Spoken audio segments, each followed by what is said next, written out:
Hello Shafi sir. Hello Nag గారు, ఎలా ఉన్నారు? Fine sir. ఎలా ఉన్నారు? Excellent, super.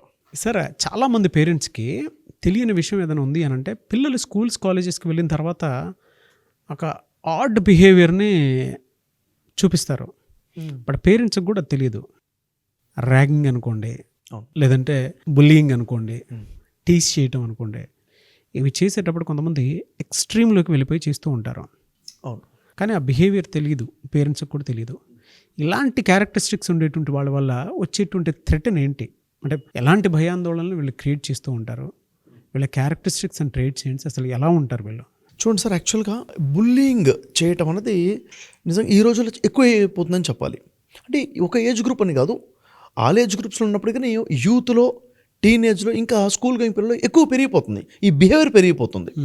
అసలు ఈ బుల్లింగ్ అంటే ఏంటి, దీని గురించి ఒక అవగాహన ఉండాలి. ప్రతి పేరెంట్ ఏమనుకుంటా అంటే, నా కూతురు, నా కొడుకు ఇలా కాదు, వెరీ గుడ్ అన్న ఆలోచనతోనే ఉంటారు. మరి ఎవరైతే ఈ బుల్లింగ్ చేస్తున్నారో వాళ్ళు ఎవరికో పిల్లలే కదా, అవునా కదా? అంటే దీని నుంచి ఒక అవగాహన రావటం వల్ల ఇలా జరగకుండా తమ పిల్లల్ని కాపాడుకునే అవకాశం అయితే ఉంటుంది. అసలు ఏంటి బుల్లింగ్ అంటే ఏంటి, ర్యాగింగ్ అంటే ఏంటంటే, ఏదైనా ఒక దురుద్దేశంతో ఎదుటి వ్యక్తిని హింసించడం, బాధ పెట్టడం, హెరాస్ చేయడం, బెదిరించడం, తనకు కావాల్సినటువంటి ఆనందాన్ని పొందడమా, లేక తమకు కావాల్సిన పనులు చేయించుకోవడమా, దీన్ని బుల్లింగ్ అంటాం. ఇది రకరకాలుగా ఉంటుంది నాగరాజు గారు. అంటే ఇలాగే అని చెప్పలేము, రకరకాలుగా ఆ బుల్లింగ్ ఉంటుంది. ఉదాహరణ చూసుకుంటే వర్బల్ బుల్లింగ్ ఉంటుంది, మాటలతో హింసించడం ఒకటి ఉంటుంది. సోషల్ బుల్లింగ్, సామాజికంగా ఒక వ్యక్తిని ర్యాగింగ్ చేయడం, హింసించడం ఒకటి ఉంటుంది. ఇంకా ఫిజికల్ బుల్లింగ్ ఉంటుంది, ఈ అంటే శారీరకంగా ఒక మనిషిని వేధించడం, హెరాస్మెంట్, అది ఎలా ఉంటుందన్నది అది కూడా చూడాలి మనం. ఇంకా చెప్పాలంటే ఒక మనిషిని సైబర్ బుల్లింగ్, ఈరోజు సోషల్ మీడియా, డిజిటల్ ప్లాట్ఫామ్స్ వచ్చేసాయి, ప్రతి ఒక్కళ్ళు అవేర్ అయిపోయారు, పిల్లలందరూ కూడా దాంట్లో ఏ విధంగా హింసిస్తున్నారు అన్నది. ఇంకా సెక్సువల్ బుల్లింగ్, ఇవన్నీ చూసుకుంటే ఒక 5-6 రకాలుగా, ఇవేను కదా, ఇంకా రకరకాల ఇన్నోవేటివ్ అయిపోతుంది. దీంట్లో మంచిలో ఎంత అయితే మనిషి డెవలప్ అవుతున్నాడో, చెడులు అంతగానే ఎక్కువ డెవలప్ అవుతున్నాడు. నిజంగా చెప్పాలంటే అసలు ఇవేంటివి, అది ఎలా చేస్తారు? ఎందుకంటే ఈ అవేర్నెస్ పేరెంట్స్ కావాలి. ఎప్పుడైతే తెలుస్తుందో తమ పిల్లల్ని కాపాడుకోవచ్చు కూడా. ఫర్ ఎగ్జాంపుల్ చూడండి, వర్బల్ బుల్లింగ్ అంటే కామన్గా మాట్లాడుకుంటే మన విషయం అర్థం, అవును మనకు కూడా ఎక్స్పీరియన్స్ ఉంది అనిపిస్తుంది ప్రతి వ్యక్తికి కూడా ఎక్కడో పాయింట్లో. వర్బల్ బుల్లింగ్ అంటే చూడండి, ఇప్పుడు ఒకడు ఉంటాడు, మరొకడికి ఏదో పేరు నిక్ నేమ్స్ పెట్టి పిలుస్తుంటారు. ఎలా అంటే నువ్వు ఆ పేరుతో పిలుస్తున్నప్పుడు వల్ల వాడు హర్ట్ అవుతుంటాడు, వాడికి ఒక హెరాస్మెంట్ అవుతుంటుంది, వాడు బాధపడుతూ ఉంటాడు. అయినప్పటికీ ఎప్పుడైతే వాడు బాధపడుతున్న విషయం వీడికి తెలుస్తుందో ఇంకా దాన్ని ఓవర్ చేస్తుంటాడు, మాటికి ఆ పేరు పెట్టి పిలవడం, ఒకని స్టూపిడ్ అనడమో, లేకపోతే మంకీ అని పిలవడమో, అంటే ఏ పేరుతో అయితే నిక్ నేమ్తో పిలిస్తే వాడు ఇబ్బంది పడతాడో ఆ విధంగా పేర్లు పెట్టడం అనమాట. కొంతమందికి అలవాటు ఉంటుంది, ఒక్కొక్కరికి ఒక్కొక్క పేరు పెట్టేస్తూ ఉంటారు, ఆ పేరుతో పిలుస్తుంటారు అనమాట. ఇది చూస్తే చాలా సింపుల్గానే అనిపిస్తుంది, కానీ ఎవరినైతే పిలుస్తున్నారో వాడు ఎంత బాధపడుతున్నాడు, వాడికి ఇష్టం లేదు కదా. 10 మందిలో పిలుస్తున్నప్పుడు ఒక హెరాస్మెంట్ అనిపిస్తూ ఉంటుంది అనమాట. మాటికి అవుతే వాడు దాన్ని లోపల మనసు మీద తీసేసుకుంటాడు, ఎమోషన్స్ డిస్టర్బ్ అవుతుంటాయి. ఇది ఒక రకంగా వర్బల్ బుల్లింగ్లో. ఇంకా చెప్పాలంటే వర్బల్ బుల్లింగ్లోని అవమానపరచడం, సర్వసాధారణంగా లైఫ్లో ఇన్సిడెంట్ జరుగుతుంటాయి. జరిగిన ఒక ఇన్సిడెంట్ని, చేసిన చిన్న తప్పునో జరిగిన ఇన్సిడెంట్నో 10 మందికి చెప్పి వాడిని అవమానపరచడం. ఇలా జరిగింది, నడుస్తున్న ఓ పిల్లవాడు పడిపోయాడు స్కూల్లో, వాడు ఇలా జారి పడిపోయాడు తెలుసా, వాడు జారిపడి 10 మందికి చెప్పేసరికి ఎవడైనా ఒకసారి పడ్డప్పుడు ఎవడు చూడట్లేదు కానీ రేపు దులుపుకుంటాడు, అవునా లేదా? అంటే ఒక రెస్పెక్ట్ కాపాడుకోవాలన్న ఫీలింగ్ ఉంటుంది. 10 మందికి చెప్పి వాడిని అవమానపరుస్తూ ఉండడము, టీచర్ దాని విషయంలో తిట్టాడు, ఏదైనా మార్క్స్ కొంచెం తక్కువ వచ్చాయి, ఇది 10 మందికి చెప్పి వాడిని అక్కడ అవమానపరిచే విధంగా చేయడం వర్బల్ బుల్లింగ్లో వస్తుంది అనమాట. కొంతమంది హేళన చేస్తారండి, సార్కాస్టికంగా మాట్లాడేవాళ్ళు ఉంటారు. సార్కాస్టిక్గా అంటే హేళన చేసే విధంగా. ఎట్లా హేళన చేస్తారంటే ఎట్టకారంగా మాట్లాడడం, వాడి ఫిజిక్ని బట్టి కానీ, వాడు వేసుకునే డ్రెస్ని బట్టి కానీ, లేకపోతే అబ్బో చాలా తెలియగలోడి, నువ్వు నిజంగా తెలియగలడు చెప్పే ఉద్దేశం కాదు, ఈ విధంగా ఎటకారంగా మాట్లాడము. నిజంగా చెప్పడం, వీడు చాలా ఇంటెలిజెంట్, నువ్వు పెద్ద ఇంటెలిజెంట్వి, నువ్వు పెద్ద తెలియగలవాడివి, నువ్వు పెద్ద బ్రిలియంట్వి అన్నట్టుగా ఎట్లా చెప్తారంటే 1-4 సార్లు చెప్తుంటే నన్ను బ్రిలియంట్ కాదు, నేను తెలివి తక్కువ అంటున్నాడు అన్న విషయం వీడికి అర్థమైపోతుంటుంది. ఈ విధంగానే హెరాస్ చేస్తుంటారు. వర్బల్గా బెదిరించే వాళ్ళు కూడా ఉంటారు. రేయ్ అజ్జయ్, బెదిరించి తోటి పిల్లలతోనో జూనియర్స్తోనో వాళ్ళకి కావాల్సిన పనులు చేయించుకోవడం, వాళ్ళ వస్తువులు తీసేసుకోవడం, ఇలా వర్బల్గా హింసిస్తూ ఉంటారు. రకరకాలుగా వర్బల్గా హెరాస్మెంట్ అనేది ఉంటుంది. అవును, ఇది అయితే ఇది కాకుండా సోషల్ బుల్లింగ్ ఉంటుంది నాగరాజు గారు. అది ఎలా ఉంటుందంటే వింటేనే మనకి వింత అనిపిస్తుంటుంది, కానీ చాలా ఎక్కువ ఇంపాక్ట్ ఉంటుంది అది. ఎలా అంటే ఇప్పుడు 4 ఫ్రెండ్స్ ఉంటారు, ఆ 4 ఫ్రెండ్స్ ఏం చెప్తారంటే, వీడు అరే వాడితో మాట్లాడుతురా, వాడు మనోడు కాదురా, వాడిని కలుపుకోవద్దు అని ఒక్కడిని ఏలేస్తారు, అక్కడ నుంచి సోషల్ బైకాట్ చేస్తారు. ఈ సోషల్ బుల్లింగ్ అనేది చాలా హెరాస్మెంట్ ఇది. ఇంకా వాడితో మాట్లాడొద్దు అనేసరికి వాడు ఒక్కడు వేరైపోతాడు, నాతో ఎవరు మాట్లాడలేదు అన్న ఫీలింగ్ చిన్నది కాదుగా, ఐసోలేట్ అవ్వడం అన్నది ఇది. అంటే వాడితో ఎవరైనా ఒకవేళ మాట్లాడుతుంటే వెళ్ళి వాడు అలాంటోడు కాదు, వాడు మంచోడు కాదు, వాడు ఇలాంటి వాడని వాడి మీద ఏదో నిందలు చెప్పి అబద్ధాలు చెప్పి ఆ రిలేషన్ని బ్రేక్ చేస్తారు. అంటే ఈ సోషల్ లెవెల్లో వాడిని డిఫేమ్ చేయడము, నిందలు మోపడము, వాడితో ఎవరు కలవకుండా చేయడము, ఈ కామన్గా ఫ్రెండ్ సర్కిల్లో జరుగుతుంటుంది. చేసేవాడికి ఎలా అనిపిస్తుంది అంటే, నాగరాజు గారు వీడేదో పవర్ చూపిస్తున్నట్టుగా, వీడు సుపీరియర్గా, వీడు డామినేషన్ ఫీలింగ్ చూపిస్తుంటాడు, వీడు ఇక్కడే రక్షానందం పొందుతూ ఉంటాడు, ఎదుటి వ్యక్తికి హెరాస్మెంట్ ఉంటుంది. అది అవును కదా, ఇది మనం చూస్తుంటాం, మన ఎక్స్పీరియన్స్ లాగా కనిపిస్తుంటాయి అనమాట. ఇలాగే మనం చూసుకుంటే ఫిజికల్ బుల్లింగ్ ఎలా ఉంటుందంటే, ఒక వ్యక్తి యొక్క ఏదైనా ప్రాపర్టీస్ని వాడి దగ్గర ఉన్న పెన్సిల్నో పెన్నునో డ్యామేజ్ చేయడం. ఫర్ ఎగ్జాంపుల్ వాడు పెన్సిల్ తీసుకుని ఎర్రగొట్టేయడం, వీడికి ఆనందం దాంట్లో, అంటే వీడు పవర్ను చూపించే ప్రయత్నం చేస్తుంటాడు. వాడి పెన్ తీసుకుని అక్కడ ఇసిరేయడం, వాడి ఎరేజర్ తీసుకుని దాన్ని తెంచేయడమో పారేయడమో, నోట్స్లో పేపర్స్ ఇచ్చేయడం కామన్గా జరుగుతుంటాయి. ఇవన్నీ కూడా ఇదంతా కూడా వాడిని హెరాస్మెంట్ చేసే దాంట్లో వీడు పవర్ ఉంచుకొని వీడు ఆనందం పొందే పనులు అనమాట. వాడు బుక్ తీసుకెళ్ళి అక్కడ దాచేయడం, అక్కడ పడేయడం, ఇవన్నీ జరుగుతుంటాయి. వాడు క్లాస్ వర్క్ హోంవర్క్ లేకపోతే టీచర్ వాడిని తిడుతుంటే చూసి సంతోషించడం, ఫిజికల్గా డ్యామేజ్ చేస్తుంటారు. ఇంకా శారీరకంగా ఫిజికల్గా చూసుకున్నట్లయితే పోతూ వాడిని గుద్దుకుంటూ పోవటం. అంటే స్కూల్ పిల్లల్లో ఒకలా ఉంటుంది, అప్పర్ గ్రేడ్ స్కూల్లో ఒకలా ఉంటుంది, టీనేజ్ కాలేజెస్లో ఒకలాగా ఉంటుంది. అంటే దీంట్లో డిగ్రీస్ పెరుగుతుంటాయని చెప్పొచ్చు. ఇంకా ఫ్రెండ్ ఉంటాడు పక్కన కూర్చొని, అరే ఎలా ఉన్నారా అని చెప్పేసి వాడి వీపు మీద కొట్టడం. కొట్టింది ఫ్రెండ్లీగానే, శత్రుత్వంలో కొట్టలేదు, కానీ వాడికి దెబ్బ తగిలి వాడు తిరిగి కొట్టేవాడు కాదు, వీడు సీనియర్ అయి ఉంటాడు. అంటే ఈ కొట్టడము, లేకపోతే నెట్టేయడము, గుద్దుకుంటూ పోవడము, ఇవన్నీ ఫిజికల్ హెరాస్మెంట్స్ అనమాట. తిరిగి వాడు ఏం అనలేడు, వీడు డామినేషన్ చూపిస్తూ ఉంటాడనమాట. ఇక్కడ ఇవన్నీ జరుగుతుంటాయి. ఈ రోజుల్లో మన డిజిటల్ ప్లాట్ఫామ్ వచ్చింది నాగరాజు గారు. దీంట్లో ఏమవుతుందంటే ఫోన్స్ యూసేజ్ ప్రతి ఒక్కడికి వచ్చేసింది. ఏజ్ని బట్టి ఇంకా సంబంధమే లేకుండా అయిపోయింది. ఏజ్ని బట్టి వీడికి రాదని ఏం లేదు.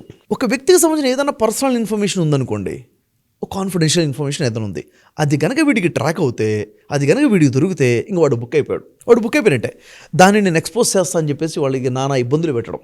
ఇంకా ఏంటంటే అసలు మీరున్నారు, మీ పేరు మీద నేను ఐడి క్రియేట్ చేస్తాను, ఫేక్ ఐడి అని ఉంటుంది, అది మీ పేరు మీద నా ఐడి, దాంట్లో ఎలాంటి చేస్తారంటే మిమ్మల్ని కంప్లీట్ డిఫేమ్ చేస్తుంది దీంట్లో. లేకపోతే నేనే కొత్త పేరుతో ఐడి క్రియేట్ చేసుకొని మిమ్మల్ని బ్యాడ్గా కామెంట్ చేసి మిమ్మల్ని డిఫేమ్ చేస్తుంటా. ఇదంతా కూడా బుల్లింగ్లో భాగాలు, రకరకాల సైడిజం అని చెప్పాలి నిజంగా చెప్పాలంటే. దీంట్లో సెక్సువల్ బుల్లింగ్ ఉంది, అశ్లీలంగా ఒక మనిషిని హింసించడం, వాడి యొక్క బాడీ పార్ట్స్ని వర్ణించుకుంటూ వాడిని అంటే ఎట్లా కామెంట్ చేస్తారంటే అది వింటుంటేనే లోపల చచ్చిపోతాడు అసలు, అమ్మాయి అయినా అబ్బాయి అయినా కానీ. వాడిని సెక్సువల్ అంటే మాటలతో, అశ్లీల మాటలు, బూతు మాటలు మాట్లాడటం అనమాట. లేకపోతే వాళ్ళకి కామెంట్స్ చేయడము, ఈ ఫొటోస్ పంపించడము, ఎంఎంఎస్లు వీడియోస్ పంపించడము, వీటి ద్వారా కూడా హెరాస్ చేయడం. ఇది స్థాయి దాటితే ఎలా ఉంటుందండి నాగరాజు గారు?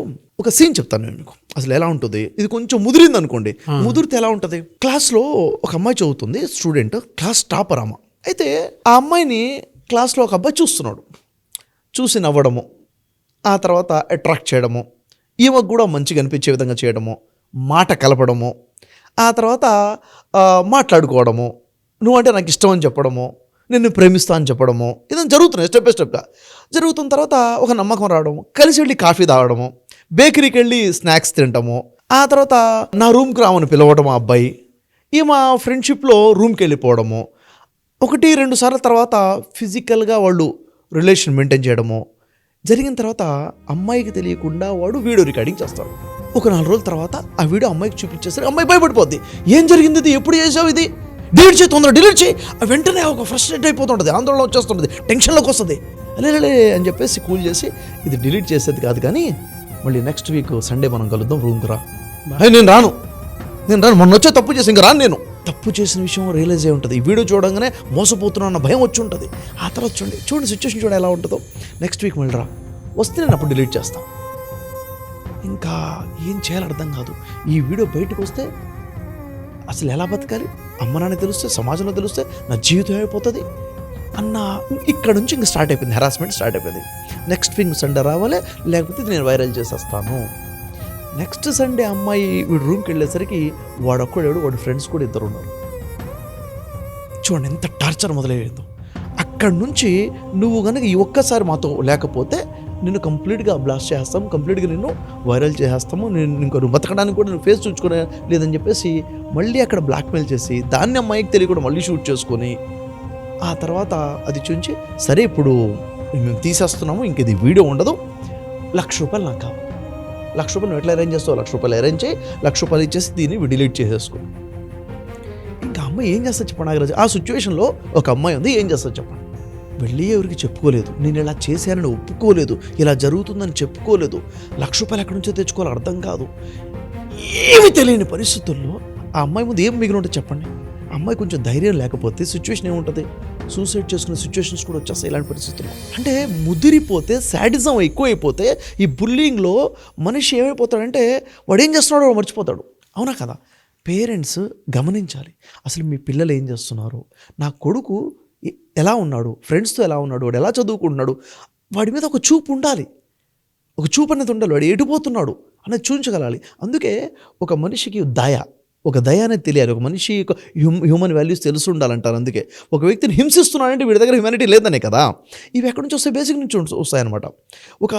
మరొక సీన్ చెప్తాను నాగరాజు గారు. అంటే దీన్ని అర్థం చేసుకోవాలంటే డిఫరెంట్ యాంగిల్స్లో చూస్తేనే అర్థమవుతుంది మనకి. అది ఎలా అంటే చూడండి, ఒక వాళ్ళ ఫ్రెండ్ ముందు బాధపడుతుంటాడు, ఏమని, అరే ఎంత కష్టపడ్డా లైఫ్లో పేరు రాకుండా పోతుంది, ఎంత కష్టపడ్డా వేస్టే, ఎందుకు అలా అంటున్నావు అంటే వాడు పేరు శివ, వాడు అంటాడు ఎప్పుడు నాకు సెకండ్ ర్యాంకే వస్తుంది, ఫస్ట్ ర్యాంక్ రావట్లేదు, ఎంత కష్టపడ్డా సెకండ్ ర్యాంకే, ఫస్ట్ ర్యాంక్నే కదా అందరు చూసేది, నన్ను ఎవడు చూడట్లేదు, వృధా అయిపోతున్నావు అని చెప్పేసి. వాడు ఫ్రెండ్ అంటాడు నీకేం కావాలి, ఫస్ట్ ర్యాంక్ రావాలి అంతే కదా, అవునా నాకు ఫస్ట్ ర్యాంక్ రావాలి, నువ్వు ఎలా తెస్తావు, నేను తెస్తా నీకెందుకు అని చెప్పేసి వాడు అంటాడు అనమాట. వాళ్ళని ఏం చేస్తాడు చూడండి, అంటే ఎంత ఆలోచన ఎలా ఉన్నాయి పిల్లలు చూస్తే. క్లాస్ టీచరు ఏం చేస్తుంది, క్లాస్ టీచర్ అలవాట్లు ఏంటి, క్లాస్ టీచర్కు ఉన్నటువంటి ఫ్రెండ్స్ ఎవరు ఉన్నారు అని ఆలోచన పెట్టి పరిశీలించి తను ఒక బాయ్ ఫ్రెండ్ ఉన్న విషయం తెలుసుకొని అక్కడ దాని మీద వర్కౌట్ చేసి ఒక వీడియో షూట్ చేస్తాడు ఫ్రెండ్తో ఉన్నప్పుడు. అది తన పర్సనల్ వీడియో ఉంటుంది టీచర్ది. ఆ తర్వాత వీడు వెళ్ళేసి టీచర్తో మాట్లాడతాడు, నాగరాజు గారు శివకి క్లాస్లో ఫస్ట్ ర్యాంక్ రావాలి మేడం, మీరేం చేస్తారో నాకు తెలియదు, వాడు ఫస్ట్ ర్యాంక్ రావద్దు, వీడే ఫస్ట్ ర్యాంక్ రావాలి, అలా ఎలా వస్తుంది, వాడు చదువుకుంటే వాడికి వస్తుంది, అలా కాదు రావాలి, వాడు చదివినా చదవకపోయినా రావాలి, ఏంట్రా ఇలా మాట్లాడుతున్నావు, ప్రిన్సిపల్ దగ్గర తీసుకెళ్ళాలా అంటే అవసరం లేదు, ఈ ఒక వీడియో చూడండి, చూసిన తర్వాత మన ఇద్దరం కలిసి ప్రిన్సిపల్ దగ్గరికి వెళ్ళాలా, వాడు ఫస్ట్ ర్యాంక్ రావాలా డిసైడ్ అవుతుందని చెప్పేసి ఆ మేడం టీచర్కి సంబంధించిన వీడియో చూపిస్తే ఆ టైం ఎలా ఉంటుందో చెప్పండి. ఈ వీడియో ఉంది, ఇదేంట్రా ఏంటిదని చెప్పేసి ఏం లేదు, కావాల్సింది ఏంటంటే ఫస్ట్ ర్యాంక్ రావాలి, లేకపోతే ఇది వైరల్ అయిపోతుంది వీడియో. ఆ సిచ్యువేషన్లో ఆ టీచర్ ఏం చేస్తుంది చెప్పండి. సమాజం పరువు ఏమవుతుందో తెలియదు. ఈ పరిస్థితుల్లో ఏం జరిగింది, ఆ టీచర్ ఏం చేస్తుంది, తప్పని పరిస్థితిలో ఇష్టం లేకపోయినా కానీ వీడికి మార్క్స్ వచ్చేసి ఫస్ట్ ర్యాంక్ వచ్చేస్తుంది. వీడు ఎక్స్పెరిమెంట్ సక్సెస్ అయిపోయింది కదా, రాక్షస ఆనందం పొందేశాడుగా, అనుకున్న జరిగిపోయింది కదా, అంటే వీడేదో పవర్ఫుల్ అన్న ఫీలింగ్ వచ్చింది, దాంట్లో ఒక ఎంజాయ్మెంట్ దొరికింది అక్కడ. ఆ తర్వాత అప్పుడు టీచర్ పిలిచేసి వీడియో డిలీట్ చేసేసి అని చెప్తే డిలీట్ చేస్తాను, నాకు ₹1,00,000 కావాలి, నాకు ₹1,00,000 ఇస్తే వీడియో డిలీట్ చేస్తాను అంటే ఇది ఎంత దూరం పోయే అవకాశం ఉంటుంది అంటే దీని ద్వారా అనేక మంది జీవితాలు నాశనం అయిపోతాయి, అనేక మంది సైకాట్రిక్ పేషెంట్స్గా మారిపోతారు, అనేక మంది అంటే ఒక అమ్మాయి మీద కానీ ఒక అబ్బాయి మీద కానీ ఇలా బుల్లింగ్ జరుగుతుందంటే వాడు ఎంత టాపర్ అయినా కానీ ఎడ్యుకేషన్ మీద ఫోకస్ పోతుంది, వాళ్ళు యాంగ్జైటీ వచ్చేస్తుంది, వాళ్ళ బిహేవియర్ మారిపోయి ఉంటుంది. అంటే వాడు కంప్లీట్గా వాడి లైఫ్ స్పాయిల్ అవ్వడానికి ఈ బుల్లింగ్ అన్నది, వేధింపు అన్నది చాలా పెద్ద కారణంగా మారిపోతుంది. ఇది సర్వసాధారణంగా పెరుగుతుంది నాగరాజు గారు, ఇప్పుడు కాలేజెస్లో స్కూల్స్లో ఇప్పుడు ఈ ట్రెండ్ మారుతుంది ఈ విధంగా. దీన్ని మనం తెలుసుకొని ఆపే ప్రయత్నం చేయాలి ఖచ్చితంగా. ఎడ్యుకేషన్ పేరెంట్స్లో రావాలి, స్కూల్ మేనేజ్మెంట్లో కూడా రావాలి, పిల్లలకి అవేర్నెస్ రావాలి, అవునా కాదా? ఇది వెరీ ఇంపార్టెంట్ టాపిక్. ఇది దీన్ని ఎలా ఐడెంటిఫై చేయాలి సార్? అసలు పేరెంట్స్ అయినా సరే చాలా టఫ్గా ఉంది కదా బిహేవియర్. ఇంట్లో ఏమో ఏం మాట్లాడకుండా క్యాజువల్ నోట్లో ఉన్నట్టు ఉండేటువంటి ఒక పిల్లాడు అవును కాలేజ్లోకి వెళ్ళేటప్పటికి ఎంత క్రైమ్ మెంటాలిటీతో కూడుకున్న బిహేవియర్ ఉందంటే ఎలా ఐడెంటిఫై చేయాలి? నాగరాజు గారు ఇక్కడ ఐడెంటిఫికేషన్ ఇద్దరిది.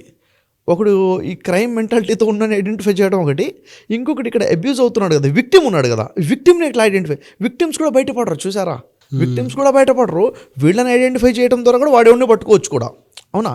రెండు యాంగిల్స్లో మనం మాట్లాడుకుంటే ఫస్ట్ ఎవడైతే బాధితుడు ఉన్నాడు, ఈ బాధితుడిని ఎట్లా ఐడెంటిఫై చేయాలి? స్కూల్ పిల్లలండి, వాడు 2nd క్లాస్ చదువుతుంటాడు, లేకపోతే 3rd క్లాస్ చదువుతాడు, చిన్న పిల్లల్లో కూడా ఉంది. నేనేమంటానంటే పేరెంట్స్ పిల్లల్ని గమనించండి.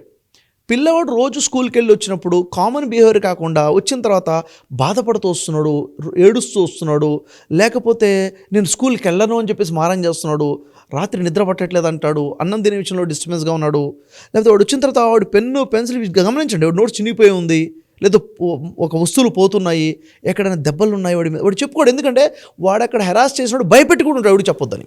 ఇది గమనించడం ద్వారా కూడా మనకు ఐడెంటిఫికేషన్ వచ్చి ఉంటుంది. డైరెక్ట్గా ఎవరైనా ఇబ్బంది పడుతున్నారా అంటే పిల్లలు అవునని చెప్పరు, అక్కడ ఇబ్బంది పడుతున్నా కానీ అవును నన్ను ఇబ్బంది పెడుతున్నాడు వేధిస్తున్నాడు ఎవరు చెప్పనేందుకు మళ్ళీ భయం, వాడికి తెలుసు వాడు మళ్ళీ కొడతాడేమో అన్న భయం, నా వెనక అమ్మ ఉంది నాన్న ఉన్నాడు అన్న ధైర్యం ఉండదు, ఆ భయం ఎక్కువైపోతుంది. చిన్నపిల్లలకి ఏం తెలుసు చెప్పండి.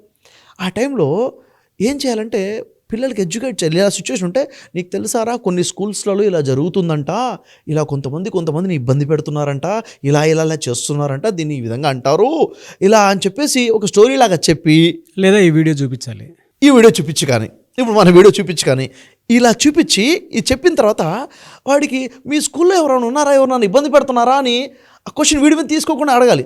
అవునమ్మా ఫలానా వాడు ఇబ్బంది పెడతాడు, ఎవరిని ఫలానా వాడిని ఇబ్బంది పెడతాడు, వాడు వీడిని ఇబ్బంది పెడుతున్నాడు, మా క్లాస్ నన్ను ఇబ్బంది పెడతాను చెప్పడు, ధైర్యం సరిపోదు అప్పటికి కూడా. అప్పుడు నన్ను కూడా అప్పుడప్పుడు అంటాడు. అంటే ఇది ఐడెంటిఫై చేయకపోతే ఏమవుతుందంటే నాగరాజు గారు, మీ పిల్లల కాన్ఫిడెన్స్ బ్రేక్ అయిపోతుంది, సెల్ఫ్ ఎస్టీమ్ పడిపోతుంది, వాళ్ళ ఎడ్యుకేషన్ దెబ్బతింటుంది, కాన్ఫిడెన్స్ పోతుంది, సైకలాజికల్ ప్రాబ్లమ్స్ కూడా వస్తాయి. సో ఐడెంటిఫికేషన్ చేయడం చాలా అవసరం. కొంతమంది పేరెంట్స్ని అవేర్నెస్ లేకపోతే ఏం చేస్తారు, అరే ఏంట్రా ఏడుస్తున్నావేంట్రా, పడుకోరా, తినరా, స్కూల్కి ఎందుకు వెళ్ళవరా అని చెప్పేసి అక్కడ వేధింపులు వేరు, పేరెంట్స్ వేధింపులు వేరు, ఇంకా వాడు ఏమైపోతాడు చెప్పండి. కాబట్టి దీన్ని చాలా క్లారిటీగా పేరెంట్స్కి అవేర్నెస్ రావాలి. ఇది ఒక కోణం. రెండో కోణం, ఎవడైతే ఈ విధంగా హెరాస్మెంట్ చేస్తున్నాడో, ఈ బుల్లింగ్ చేస్తున్నాడో, ఇలాంటి వాళ్ళని ఎట్లా ఐడెంటిఫై చేయాలి. వీళ్ళకి 2 ఫేసెస్ ఉంటాయి. ఒక దగ్గరేమో very good boy, very intelligent, అక్కడ పోతేనే వాడు పెద్ద సాడిస్ట్గా ఉంటాడు. వాడిని పట్టుకోవడం అంటే కష్టమే. కానీ ఎప్పుడైనా ఎక్కడి నుంచి అయినా అంటే వాడి ఫ్రెండ్స్ నుంచి కానీ, టీచర్ నుంచి కానీ, నైబర్స్ నుంచి కానీ ఎక్కడ కొంచెం ఎప్పుడైనా కంప్లైంట్ వస్తాయి, ఎందుకంటే వచ్చి మీ పిల్లోడు ఏడు చేస్తున్నాడని చెప్పరు, ఎందుకంటే హెరాస్మెంట్ ఎవడు బయటపడ్డు కూడా. ఎప్పుడైనా చిన్న కంప్లైంట్ వచ్చినా కానీ పేరెంట్స్ చెప్తున్నాను సీరియస్గా తీసుకోండి. ఇలా జరిగిందని సీరియస్గా తీసుకొని చిన్న కంప్లైంట్ వచ్చిన వాడి ఫ్రెండ్స్ని కలవండి. ఎవరు వాడి ఫ్రెండ్స్ ఎవరు, వాళ్ళ బిహేవియర్ ఎట్లా ఉంది, స్కూల్కి వెళ్ళండి, టీచర్ని కలవండి, టీచర్తో కూర్చొని మాట్లాడండి. మా పిల్లవాడు ఎలా ఉన్నాడు, మా అమ్మాయి ఎలా ఉంది, వాడి బిహేవియర్ ఎలా ఉంది అడగండి. వాడు చదువులు 4 మార్కులు తక్కువ వచ్చినా పర్లేదు, బిహేవియర్ బాగుండాలి. మాట్లాడిన తర్వాత ఇలాంటి బిహేవియర్ కనుక వాడిలో ఉంది అని ఐడెంటిఫై అవుతే వెంటనే వాడిని హౌస్ అరెస్ట్ చేయండి అంట నేను. కూర్చోబెట్టండి, ఇంట్లో కూర్చోబెట్టి మాట్లాడిన వాడితో, అరే ఏంట్రా, ఏం చేస్తున్నావు, ఎట్లా లైఫ్ ఏంటి, జీవితం ఏంటి అంటే వాడికి చెప్పగలగాలి. ఈ హెరాస్మెంట్ వాడి జీవితంలో నువ్వు చేస్తున్నావు కదా, ఇదే నీ మీద అయితే నువ్వేం చేస్తావు, అవునా లేదా, వాడికి అర్థమే చెప్పాలి. థెరపీస్ ద్వారా వాడిలో ఈ బిహేవియర్ లేకుండా చేయాలి నాగరాజు గారు. లేకపోతే వాడు ఆటపాటల్లో ఏదో చేస్తున్నాడు, హింసించుకుంటూ వెళ్తున్నాడు, ఈ క్రైమ్ మెంటాలిటీ పెరిగితే పెద్ద క్రైమ్స్ చేస్తాడు, వాడికి తెలియకుండా ఎదురు లాస్ అయిపోతాడు, వీడు క్రిమినల్గా మిగిలిపోతాడు లైఫ్లో. కాపాడుకోవాలి దీన్ని, పిల్లల్ని కాపాడాలి. ఒక టైంలో తెలియకుండా చేస్తారు, ఆ తర్వాతనేమో ఆనందం కోసం చేస్తారు, ఆ తర్వాత తెలియకుండా క్రిమినల్గా మారిపోతారు. ఈ పరిస్థితిలో పిల్లలు ఉన్నప్పుడు డెఫినెట్గా మీ దగ్గర కౌన్సిలింగ్ కోసం అని చెప్పేసి వద్దాము అనుకున్నటువంటి వాళ్ళు ఉంటారు. అంటే పేరెంట్స్ మొత్తం వీడియో చూసిన తర్వాత, లేదా టీచర్స్ అయినా సరే, మా పిల్లల్లో ఈ సైకిక్ మెంటాలిటీ ఉంది, బుల్లింగ్ ఎక్కువ అవుతుంది అనుకున్నటువంటి వాళ్ళు ఉంటారు. వాళ్ళు మీలాంటి వాళ్ళని అప్రోచ్ అవుదాం అనుకున్నటువంటి వాళ్ళు ఉంటారు. వీడియో మొత్తం చూశారు కదా, కింద కామెంట్ బాక్స్లో పోస్ట్ చేయండి. అంటే మీ ఒపీనియన్, ఇలా మీ చుట్టుపక్కల ఉండేటువంటి వాళ్ళు ఉన్నారా, మీరు ఈ హెరాస్మెంట్కి గురవుతున్నారా, మీ స్టూడెంట్ అంటే మీ టీచర్స్ తోటి మీరు ఎప్పుడైనా చెప్పారా, మీ పేరెంట్స్ తోటి ఎప్పుడైనా చెప్పారా, కింద షేర్ చేయండి. దీని మీద పార్ట్ 2 వీడియో కూడా చేస్తాము. అంటే ఇలా ఉన్నప్పుడు ఎలా బయటపడాలి అనేటువంటి దానికి. సెకండ్ది ఏంటంటే, ఎవరన్నా పర్సనల్గా ఫీల్ అవుతూ ఉంటే టీచర్స్తో సహా చాలామంది మీరు కౌన్సిలింగ్కి రావచ్చు సార్. తప్పకుండా రావచ్చు అండి, ఎందుకంటే మనం వాళ్ళకి సపోర్ట్ చేద్దాం. అంటే వాళ్ళు ఎవరికీ చెప్పుకోలేని స్థితిలో ఉంటారు కదా, ఫస్ట్ వాళ్ళు గైడెన్స్ కావాలి. ఆ గైడెన్స్ మనం ఇద్దాము. 2 విషయాలు, ఇప్పుడు ఈ బుల్లింగ్ గురవుతున్నటువంటి వాళ్ళకి ఏదైనా క్వశ్చన్స్ ఉన్నాయి, ఇప్పుడు మీరు చెప్పినట్టు వాళ్ళు కామెంట్ చేస్తే అలాంటి టాపిక్ మీద కావాలంటే మనం ఇంకొక సెషన్ చేద్దాం. మనం అంటే పబ్లిక్ ఏదైనా కావాలనుకుంటే చేద్దాం. అది ఇంకొకటి ఏంటంటే, ఎవరైనా వస్తే ఖచ్చితంగా వాళ్ళని నిలబెడదాం, థెరపీ ఇద్దాము, వాళ్ళకి కావాల్సిన సొల్యూషన్ వాళ్ళకి ఇద్దాం తప్పకుండా మనం. గ్రేట్ టాపిక్ అండి, great analysis. Anyways thank you అండి, thank you so much Shafi sir. Thank you much Nag గారు, థ్యాంక్ యూ.